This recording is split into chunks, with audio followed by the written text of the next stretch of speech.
Hello, welcome back to Module 9, Keeping Discipline in the Classroom.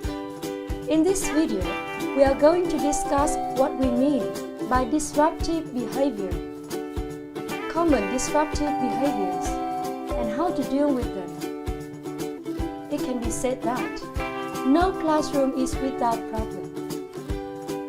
Although we have done a very good preparation that aims for effective teaching and learning, problems may occur.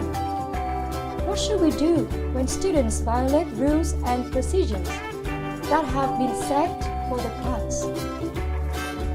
Before we go on talking about ways to respond to violations of rules and procedures, it is important to understand such violations. So, what are disruptive behaviors? Disruptive behaviors are generally understood as any attitudes that influence the teaching and learning of the class, causing the teacher to devote time and energy to dealing with them. Studies have shown that managing such disruptive behaviors can be a challenge to any teachers. Here are some instances of disruptive behavior. Please look at these photos for 30 seconds and give each of them a name, labeling the disruptive behavior.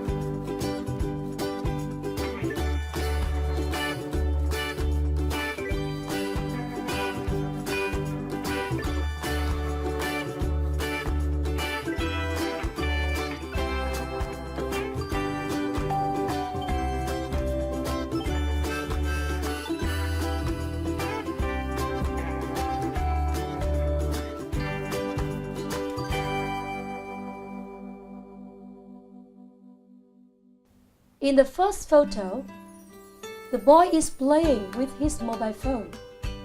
He might be texting or playing a phone game. In the second top right photo, a girl is sleeping soundly. The boy in the bottom right photo is obviously not paying attention to the lesson. He might be daydreaming. Disruptive behaviors are many. How can we group them? Based on Emmer and Everson 2017, disruptive behaviors can be classified into 3 groups, including minor problem behavior, major problem behavior, and serious offenses. Studies have shown that managing such disruptive behavior can be a challenge to any teachers. Let's examine the most common types of behavior problems among language students.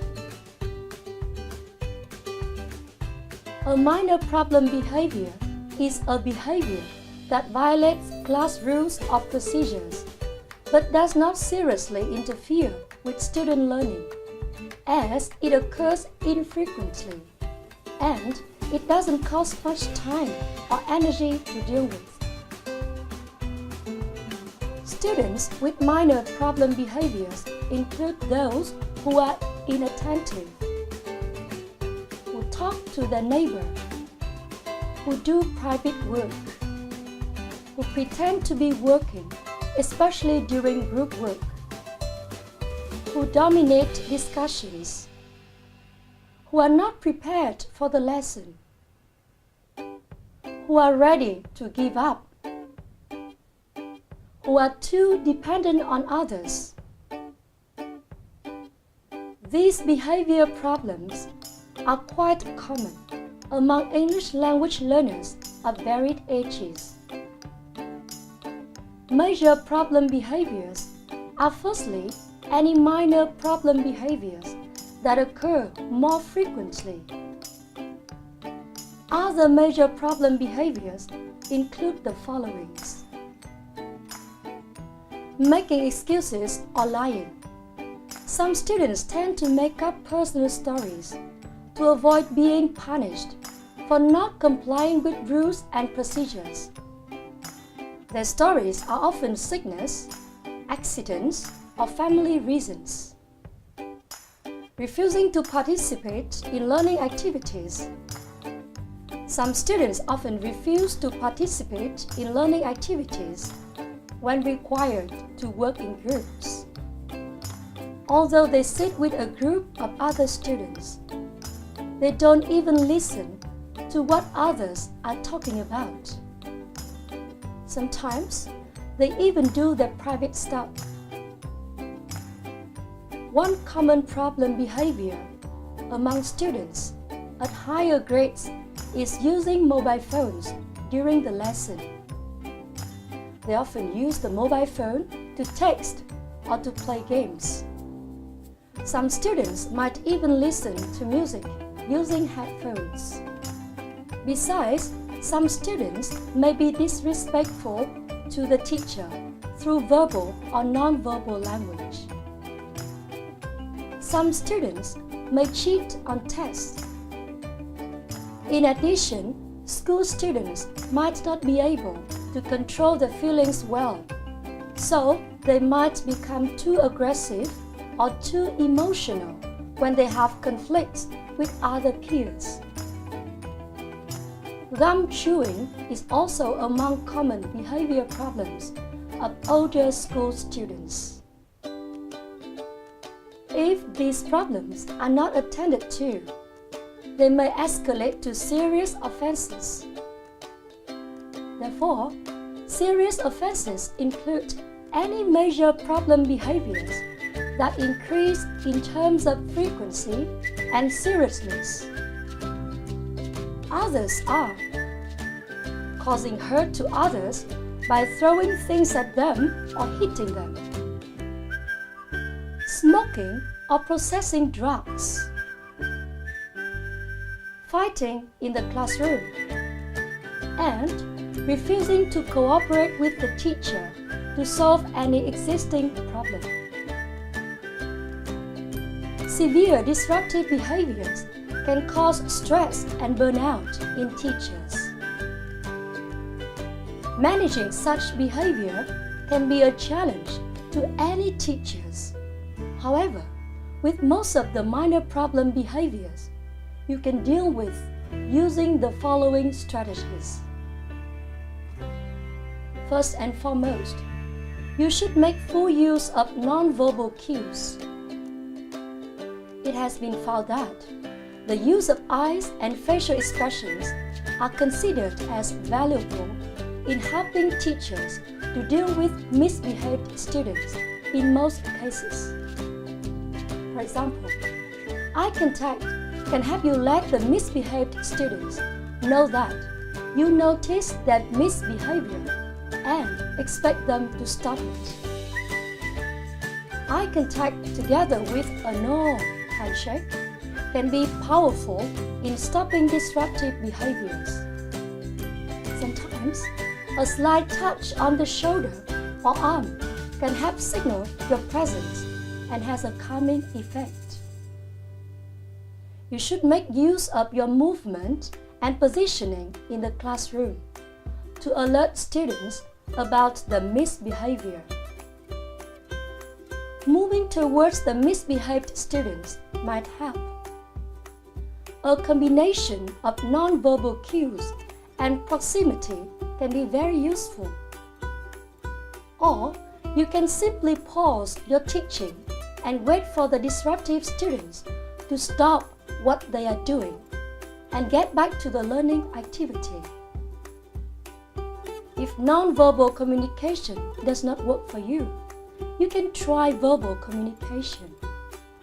To avoid giving attention to inappropriate behavior, it is advised to redirect behavior by stating what should be done. You can make full use of your voice to get the students' attention back to the lesson by reminding students of what they are supposed to be doing, or directly request them to carry out the learning task. For example, you can say to the student, "You should be writing your answers to the given questions," or Can you write your answers to the given questions? With minor problem behaviors, you can also choose to simply ignore the problem and assign responsibilities to misbehaved students. As a result, disruptive behaviors will automatically end. You should always remember to deal with misbehavior quickly, consistently, and respectfully. You need to deal with the problem quickly to prevent it from escalating to a more serious one and to save class time. You should never ask the misbehaved student to explain themselves in minor cases because it is hard to put into words. Very often, it is just in a particular moment that they feel like doing it. But they can't tell you this truth and say, "Because I feel like it." If they said that, they would drive you mad as it sounds disrespectful. You should react to the same problem in a consistent way, especially when you are enforcing the consequences. Michael Linson, 2013, suggests that if you say you're doing something and you don't do it, you will lose a layer of respect from your students. That is what no teachers want. Don't forget to solve the problem in a respectful manner. A rule of thumb is to address the misbehavior, not the character of the student.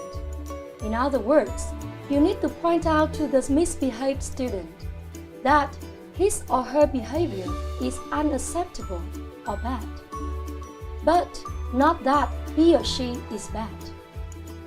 Whenever the disruptive behavior occurs, you should calm yourself down and avoid power struggles with students by all means. Regardless of whatever happens, refrain yourself from adding a lecture as it might cause resentment. Keep all your thoughts, opinions, and comments to yourself. You should never forget to enforce the agreed upon consequences that you and your students have already created at the beginning of the session. Be a referee rather than a judge during rule enforcement. With the warning consequence, you need to tell the misbehaved student that he or she has broken a classroom rule or hasn't followed a classroom procedure. For example, Mike, you receive a warning because you broke the rule number 2. You did not listen to the teacher. With the timeout consequence, politely remove the misbehaved student to a timeout desk in the classroom. If this solution is not possible, change students' seats or have a private talk with the misbehaved student after class.